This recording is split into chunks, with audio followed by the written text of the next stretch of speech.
Hello అందరికీ welcome back to my channel. ఈరోజు దుర్గమ్మ పండుగ సెలబ్రేషన్స్ డే 2కి స్వాగతం.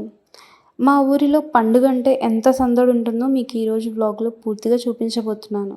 ఈరోజు స్పెషల్ ఏంటంటే పోచమ్మ తల్లికి బోనాలు ముందుగా చెల్లిస్తాం, రాత్రికి దుర్గమ్మ తల్లికి బోనాలు తీసుకెళ్తాం. ఈ వ్లాగ్లో మాత్రం మీరు పోచమ్మ తల్లికి బోనాలు ఎలా ప్రిపేర్ చేస్తారు, ఎలా తీసుకెళ్తారు అనేది చూస్తారు. నెక్స్ట్ వ్లాగ్లో దుర్గమ్మ బోనాల గురించి చెప్తాను. So welcome to Bonalu making. అయితే పొద్దున్నే లేచి ముందుగా ఇల్లంతా క్లీన్ చేసుకున్నామండి.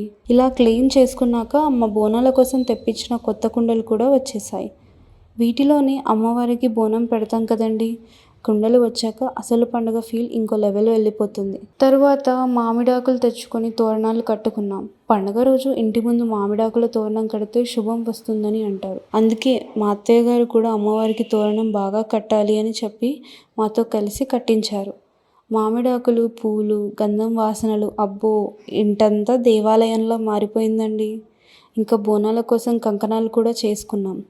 పసుపుతో కట్టుకునే ఆ కంకణం కూడా చాలా పవిత్రంగా భావిస్తారు. బోనం ఎత్తుకునే వాళ్ళు కంకణం కట్టుకుని అమ్మవారిని తలుచుకుంటూ ఉంటారు. ముందుగా మనం పసుపు బోనం రెడీ చేస్తాం. మా దగ్గర నల్లపోచమ్మ, ఎర్రపోచమ్మ అని ఇద్దరు అమ్మవార్లు ఉంటారండి. ముందుగా వాళ్ళకి బోనం సిద్ధం చేస్తున్నాం. కొంతమంది డైరెక్ట్గా కుండలోనే అన్నం వండేస్తారు, ఇంకొంతమంది గిన్నెలో వండి తర్వాత కుండలోకి పెడతారు.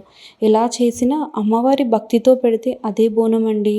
ఒక బోనంలో బెల్లన్నం, ఇంకో బోనంలో పసుపన్నం సిద్ధం చేసాం. అన్నం రెడీ అయ్యాక బోనాలను పుదించుకోవడం స్టార్ట్ చేసాం. పుదించుకోవడం అంటే సున్నం, పసుపు, కుంకుమలతో కుండను అలంకరించడం అన్నమాట. ముందుగా సున్నంతో ఇలా రాసుకోవాలి. తర్వాత పసుపు కుంకుమలతో బొట్లు పెట్టి బోనాన్ని రెడీ చేస్తారు. అలా పసుపు రంగులో మెరిసిపోతూ కుంకుమ బొట్లు పెట్టిన బోనం చూస్తే చాలా అందంగా ఉంటుందండి. తరువాత పూలదండలు కట్టి వేపాకులు, మామిడాకులు పెట్టి బోనాన్ని ఇంకా అందంగా అలంకరించుకుంటారు. బోనం మీద చిన్న దీపం కూడా పెడతారు. అది అమ్మవారి జ్యోతి అని భావిస్తారు. ఇంకా ఒక విషయం చెప్తాను. బోనం మీద వేపాకులు పెట్టడం వెనుక కూడా ఒక కారణం ఉంది. వేపాకు ఆరోగ్యానికి మంచిది, చెడు దూరం చేస్తుందని పెద్దలు అంటుంటారు. ఇంకా ఒత్తులు, దీపాలు కూడా సిద్ధం చేసుకున్నాం.